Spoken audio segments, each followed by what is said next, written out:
Well met, lords and ladies, Jacob Butter speaking, and a warm welcome to this week's Walking Wednesday. Oh wow. Just as soon as I start recording. This is a classic Galician thing, by the way, shouting to somebody across the street. Just happened to be the case, it was completely silent until I pressed the record button. Of course. Anyways, Walking Wednesday time. And yes, I'm back in Galicia now, after a week in Madrid, and what a week it has been. So yeah, I think I mentioned this. I'm not sure how the timeline matched up, if I mentioned this last time or not, but yeah, the original idea behind me going to Madrid for the Easter holidays was to see my parents, because they were coming up to Madrid, and we thought, okay, well, you know, I'll come down to you, and then, you know, we'll spend the week, and, you know, go to all the places we used to go. Well, not all of them, because there's not enough time for that, but, you know, basically go to a lot of places we used to go, meet up with people we used to meet up with, etc., etc. And that did happen. It just happened with, you know, one day of delay, essentially, because their flight got cancelled. It was interesting because apparently my dad said that they actually offered, the airline called them and offered them to go on a flight. There was a later one, and offered them, I think, was like £100 or something to do so, and then they said no, because that wasn't suitable for them, or it wouldn't have suited them the best, and then they cancelled the flight anyway and told them, yeah, you're doing it. So yeah, they lost £100, but I mean, aside from that, it kind of seems like they were planning something anyway, or at least that's what my dad's suspicions were. But, you know, we don't have any more information on that, because of course they wouldn't really disclose it now, would they? Not the worst thing we've had an airline do to us over the years, but yeah, definitely up there. No drones involved this time, I don't think, in case anyone remembers how I got to Galicia in the first place.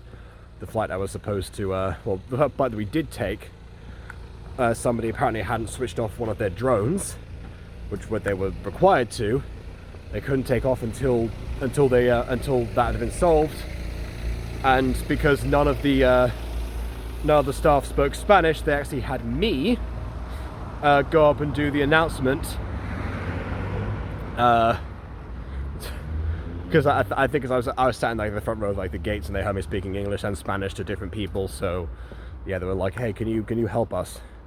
Because one person did try the announcement before that, but it just wasn't working. So yeah, we've so they got me. That was, I talked about that, like, you know, back in October. But yeah, that's one of those things. Well, you know, another classic airline story, I suppose. I can see why stand-up comedians are so obsessed with airports. Not so much with the food, because that's, you know, kind of been proven at this point. You know, it's to do with the change in atmosphere affecting your taste buds, and that's why airplane food's so bad. But whatever. That's neither here nor there. So yeah, for this week, yeah, I stayed with my best friend an extra day, and nothing really. That was, you know, well, I mean, it was the case of where till I have an extra, you know, stream to account for that, and I'm pretty sure that was also last time. So what happened after that was, yes, I did in fact. Well, actually, we left my stuff in the Airbnb and then continued onwards to. Oh wait, that was to go watch a Minecraft movie. So I did talk about that last week. I talked about that this week as well, because KW was doing a stream. I think it was yesterday or the day before. That was about her thoughts on a Minecraft movie, and I just happened to chime in, because I thought, oh hey, there's a video about this, and it was a live stream link. So I commented, and she was like, hey, do you want to join, because I know that you've watched this. And so yeah, I did. So I kind of elaborated on a lot of things that I didn't actually say in the Walking Wednesday. So if you want to hear more of my thoughts of that, go to KW904, and then you can see that. I'm pretty sure it was that one. I don't think it was the Projects channel, which was what used to be the Series and Live channel. I don't know. I mean, the way that those have been reorganized is interesting, to say the least. I don't know. There would need to be a bit of more of a comprehensive Fallen Angels playlist, I think. You know, detailing which ones were on which channel because of recordings and live stream differences at the time. I don't really know. But either way, that's obviously for her to decide. Actually, technically speaking, I could just invade the channel and make a playlist. I still have magic permissions on there from Quest of the Rising Sun, but I'm not going to do that because that would be awful. So yeah. As for the actual, you know, week in Madrid, it was, I mean, I think what happened was there was one other meetup that I did with my friends, and that made me think about something. Because yeah, what happened was, you know, all of the parents wanted to meet up. You know, the parents of that were all friends because of us, essentially. And to some degree, they've kept in a better touch than some of us former kids have from our school days. But yeah, essentially, actually ended up being mostly the ones who did stay in touch that were, you know, that were there. I say mostly. So yeah, they met up at the Airbnb. So we actually, you know, did a shopping round to get supplies and such that we didn't end up finishing in the end. In fact, we barely ended up staying. I mean, we were the ones to sit down first because they were all just kind of standing by the door. Made a joke about the fact that, oh, it's the young people that are sitting down. It's like, well, I tried to set an example, you know. I wanted to encourage people to sit down, but no, it did have the opposite effect. Because it was just, you know, my crew.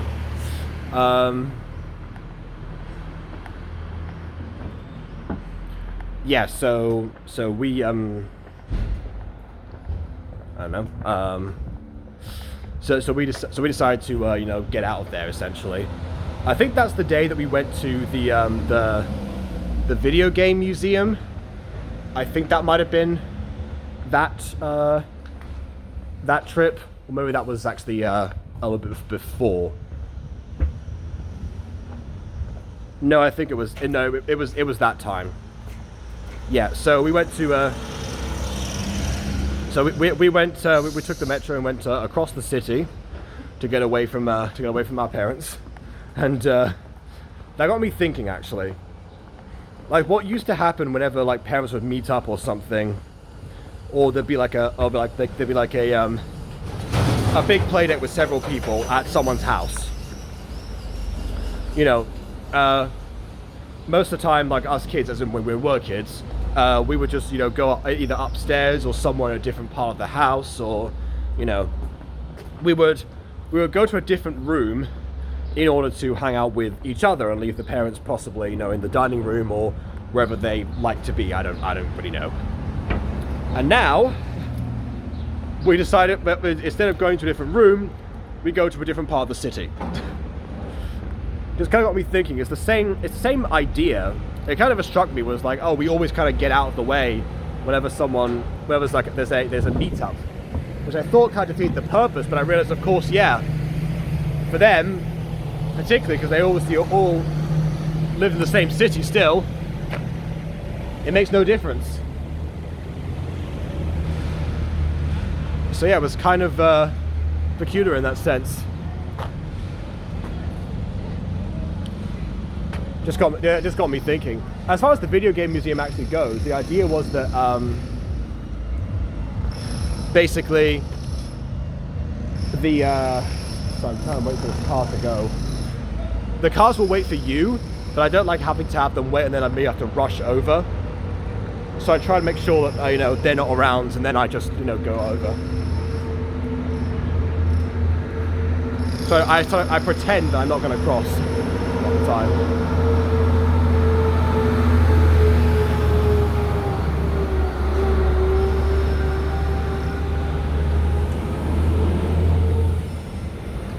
So yeah, actual video game museum was interesting because it was to do with, like, you know, the history of video games. So, you know, went back to, you know, Tennis for Two from 1952, like the first one that was made by like a nuclear physicist or something, in his spare time, using, you know, very early computing and whatnot. And that one we couldn't get to work. A lot of these we couldn't get to work either because we don't know how the systems worked or because they actually needed some maintenance. We're not sure.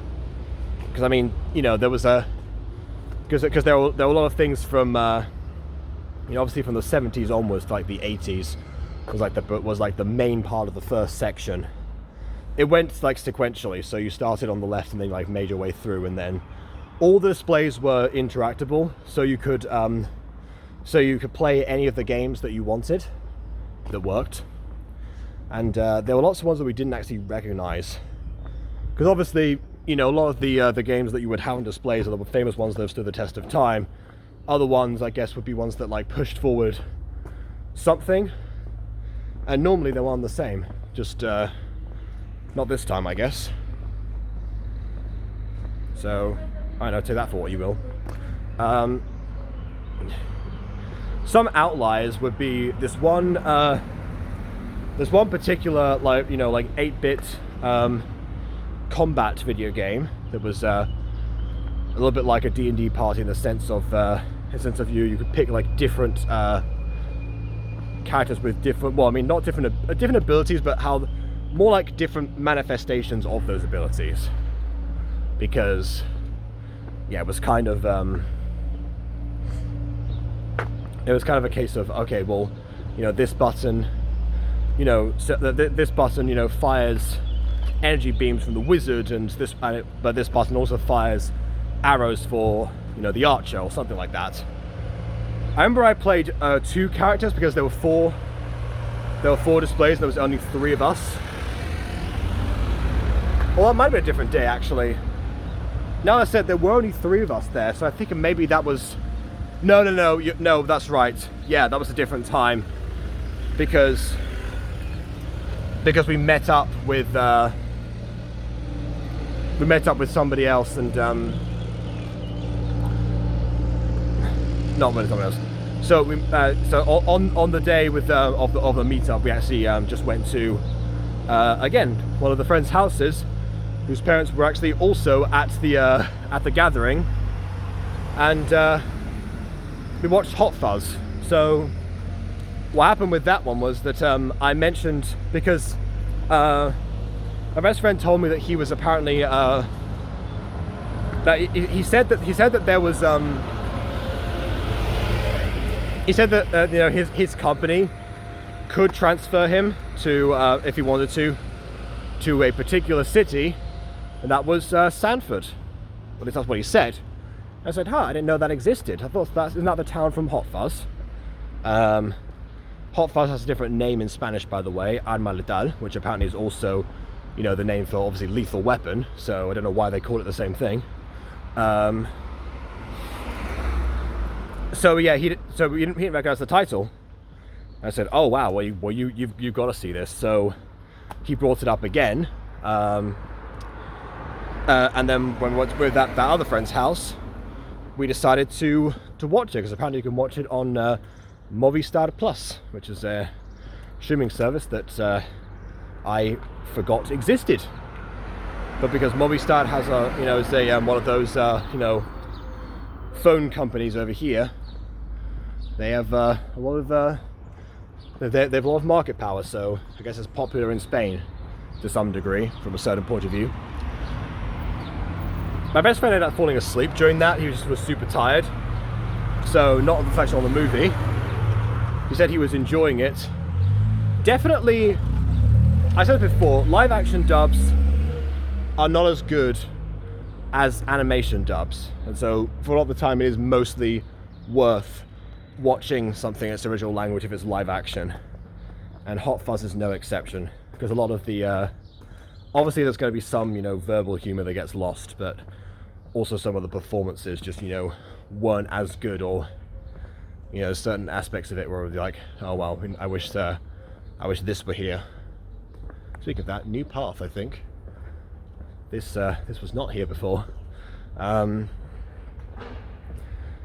yeah, I mean, eventually he did say, you know, that was not the town that he meant. He meant Chelmsford. I don't know why he said Samford. I mean, even by Spanish accents, that's a stretch, to be perfectly honest. So it was all a misunderstanding, but it did mean that I showed him the best of the Cornetto trilogy, and he enjoyed the first quarter of it. So yeah, back to video game museums. I think I talked about that last time. Another outlier was this one rhythm game that we all really got into. We collaborated on that. It was like ones where it was like a ring rather than Dance Dance Revolution, where it was like your feet. But same idea, to press like different like parts of the ring, or you know, move your hands so it will like make a sequence. It's a bit more like Beat Saber, but I think it was in like the 90s section, and I could not tell you for the life of me what it was called, because the game was completely 100% in Japanese. So no hope on that matter. And I am going to turn around here because even though the path is available, bunch of construction stuff. So I'm just going to sink in here while this car goes by, and I'm going to continue.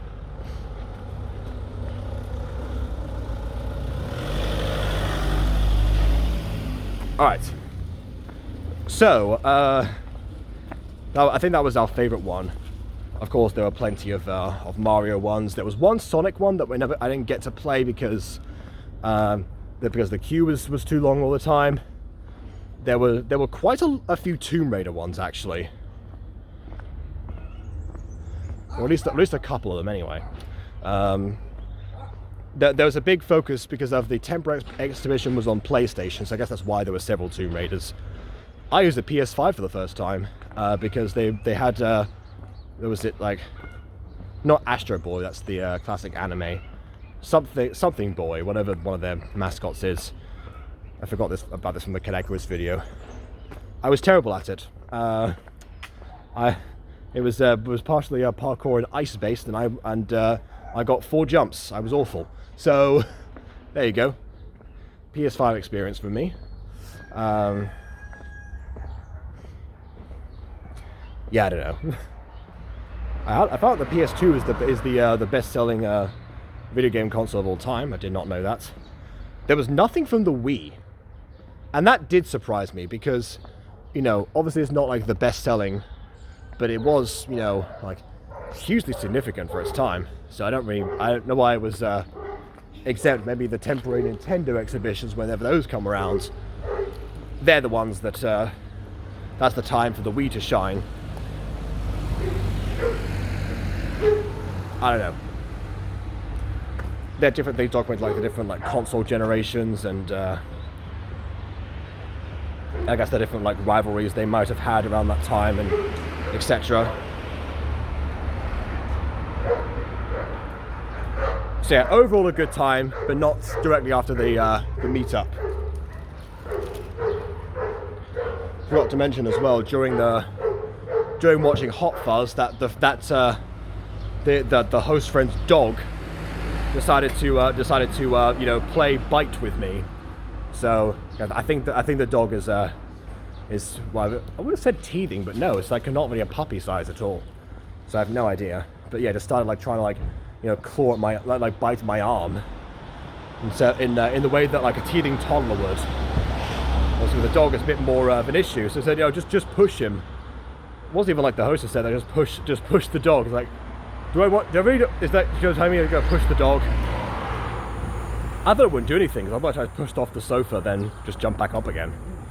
But yeah, apparently that did the trick. So yeah, again, another negative dog experience to add to the ever expanding pile, let's say. That one's up there. I'll tell you that much. You know, just trying to relax, and suddenly, you know, this thing decides to, you know, use you as a chew toy. Fantastic. Okay, so other than that, most of the time we went to parks and watched some theatre. And for some reason I can't think of exactly what it was we went to see right now. I don't know why it's slipping my mind, but it is. Yeah, no idea. I'm going to turn off the camera, remember, and say, oh, I wish I talked about that. I know, because we made sure it was something that we would all enjoy this time, because, you know, we didn't want to have another, you know, one person act or something. Oh, okay, now I remember what it was. It was Two Gentlemen of Verona, which we hadn't seen before, at least I hadn't. And it was a case of, again, not a story that I knew. I knew it existed, of course, because it's a Shakespeare, but I didn't know what it was about. And I think my dad asked what it was about, and my mum looked up the synopsis, and then just basically proceeded to tell, you know, the entire story. That's like watching a trailer for me, but worse. So I tried to cover my ears while that was going on, but it wasn't really super effective, you see. So I ended up going in with far more knowledge than I intended to at first.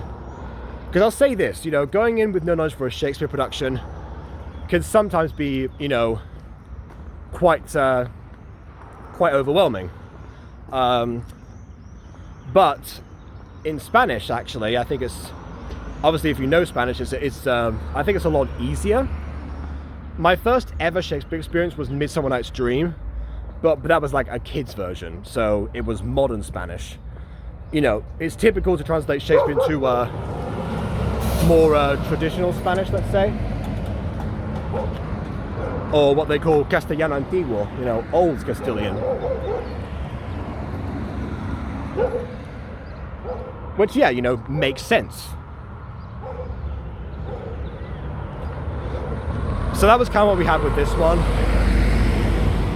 But it wasn't super hard.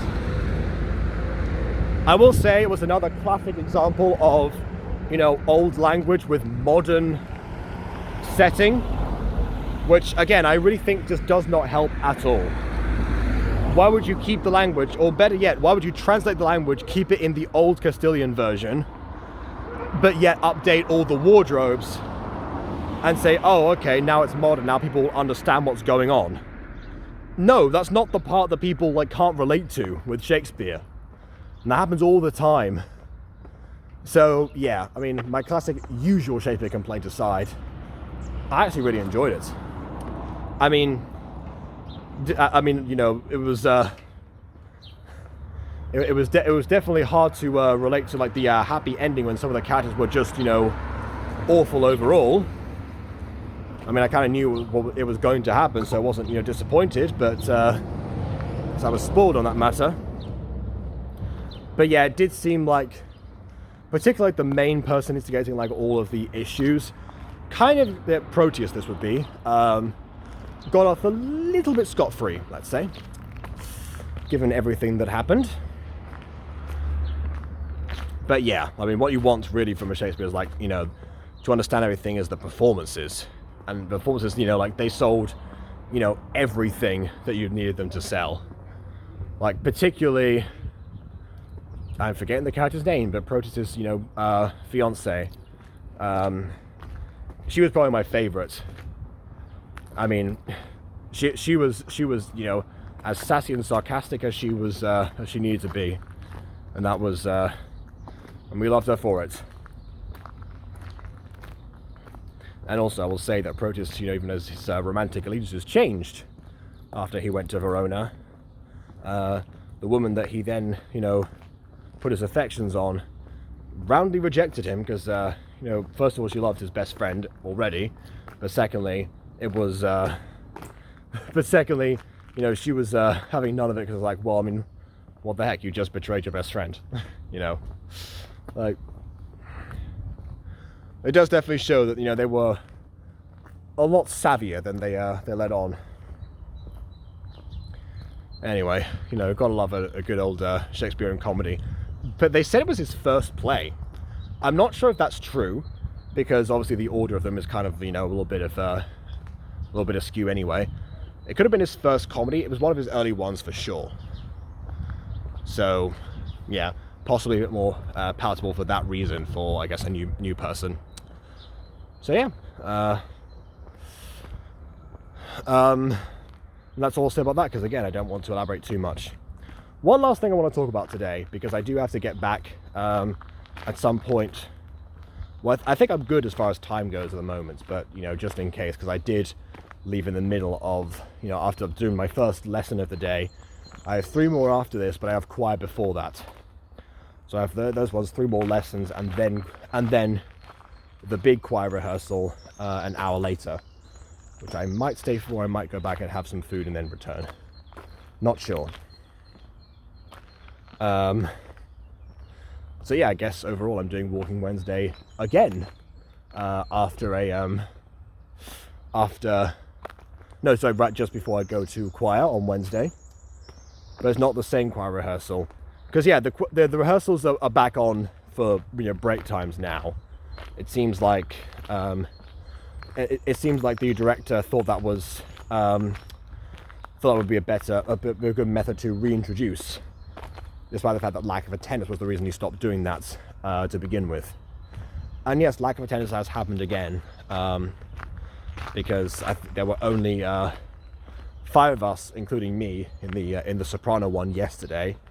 The tenor one, I'm not sure, but I know there's a lot of people now who are on the exchange trip that has also just started. Which, yeah, by the way, teacher 4 on the exchange trip, so the order being restored meant nothing in the end, because I guess maybe it did, because now I'm skipping that. I'm going to teacher 1 again. And teacher 2 asked me whoever I went with next week, and I said, well, supposedly with you, if we go by the order. So yeah, maybe it's just in case the order's back, but we're skipping teacher 4 again. Oh well. I'm sure that, you know, her group will probably get more out of the exchange program than they would out of me. Although it does raise the question as to who is taking the classes right now if they decide to stay. Not really sure about that. Anyway, so yeah, people are not attending that one. Hopefully they'll attend the big, you know, full section, you know, on the break, because now we've introduced like a new song that's in Zulu, which was the exact language that I think, well, was partially the off-putting factor in my recommendation of He Lives in You from The Lion King 2. Aside from being, you know, English before, but now we've rehearsed the song. We've done Hit the Road Jack sometimes in English. Now the director is out of excuses as far as language goes. So I will pitch that one again. My ongoing quest to pitch an English song is still ongoing. So, yeah. In any case, the last thing I wanted to talk about today was Gacha Story again.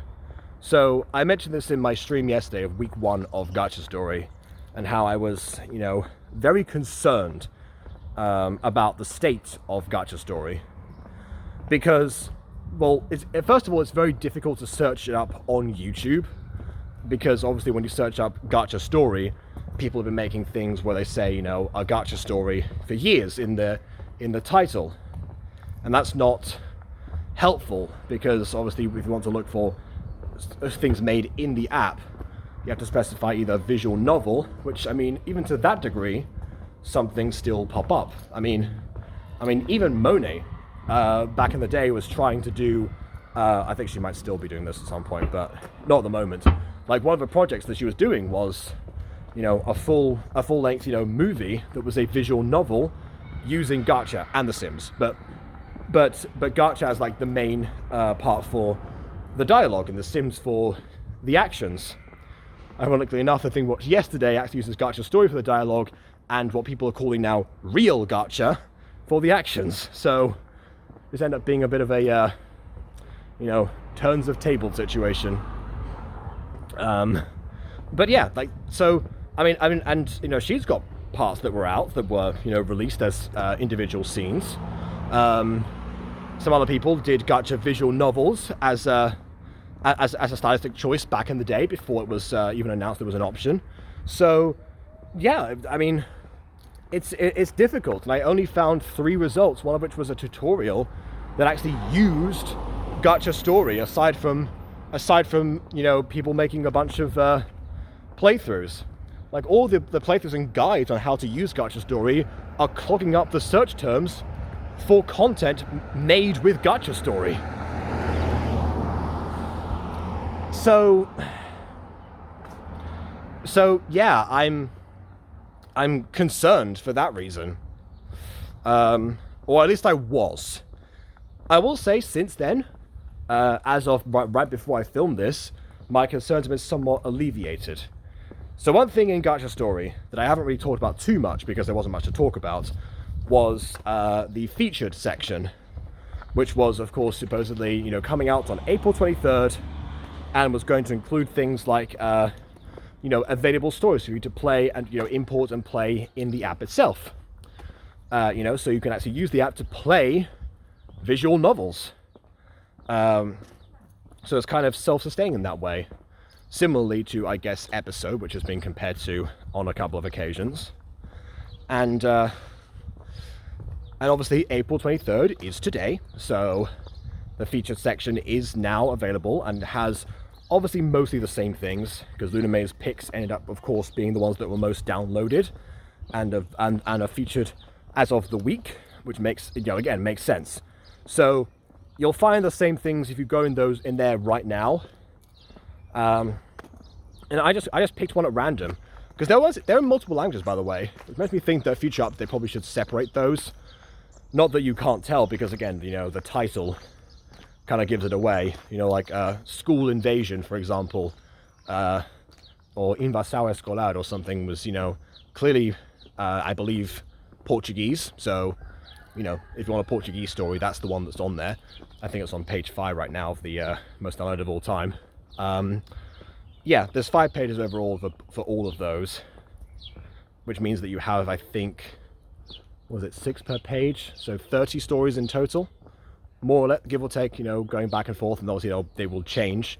So a few weeks pass, you'll have essentially 90 stories, most likely, that will be available, unless the ones that are downloadable all time end up being featured for, the week. Overall, and it's a feedback loop, which basically means if you want to like make the list, get going now is my advice. Yeah, so yeah, who knows? I did test one of them, and I'll say the one that I tested, which was called Truck-kun something yada yada. I just picked one with the most ridiculous title. It actually was really well crafted. It has amazing stage directions. I've confirmed that there is in fact a way to get rid of the white dialogue box that I am still trying to look for. But it is possible, because they did it in that one, and it wasn't done in post-production. So there is a method. But yeah, it had establishing shots, it had different times of day, it used what was available. And yeah, even the characters and the facial expressions, that it did really well using the actual character animations. It wasn't with the imported imported sprites or anything. I'm sure that some of the others are, but I just tested that now because I obviously, I get up, get ready for work, go to work, and then I don't do much else before the day begins, if it's a school day. So that's all I've explored, and I've kind of left that in the middle. So maybe Truck-kun gets significantly worse overall. But yeah, at some point within either the next week or the next few days, I will probably I want to hook up my phone to OBS and then do a stream that matter. I might bring back my VTuber, or even use a PNG tuber as a way to kind of match up the reactions. One or the other. I'm not sure yet. But yeah, That's what I'm considering. Just got a message from my dad, actually. Gonna have to look at that later. There's a car reversing up the road now at very high speeds.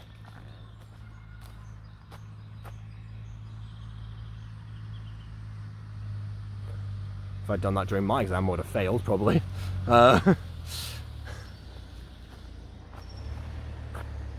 Okay, there we go, they're adjusting.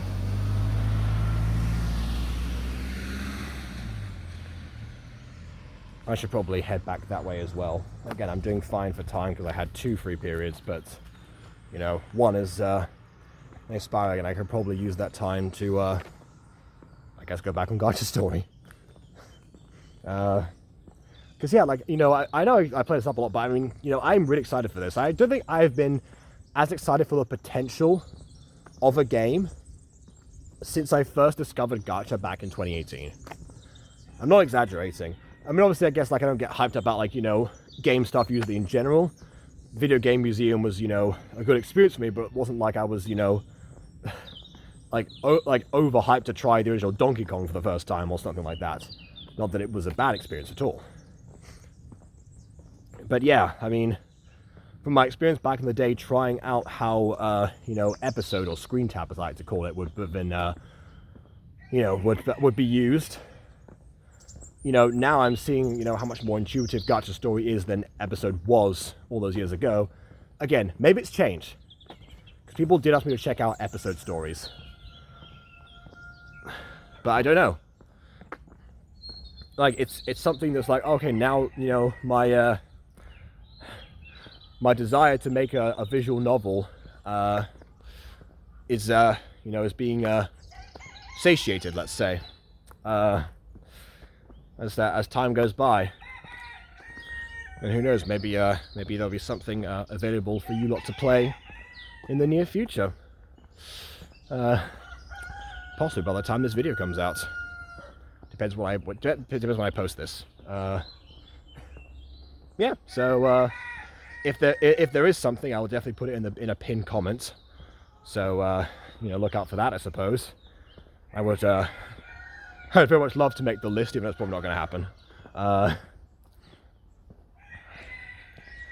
So yeah, I mean, it seems like, you know, despite the lack of searchability on YouTube and the not as great results or super short results we've had so far from people doing things initially, it seems like, I don't know if it's because, you know, they had like demo games or people just been really hard at work for the past week. Probably a combination of both, I imagine. But yeah, I mean, it just goes to show. I think the best, you know, for now, the best option to enjoy what Gacha Story has to offer can be found in Gacha Story itself, in the featured section, and, you know, we'll hopefully give you some ideas overall about what else there is to come. So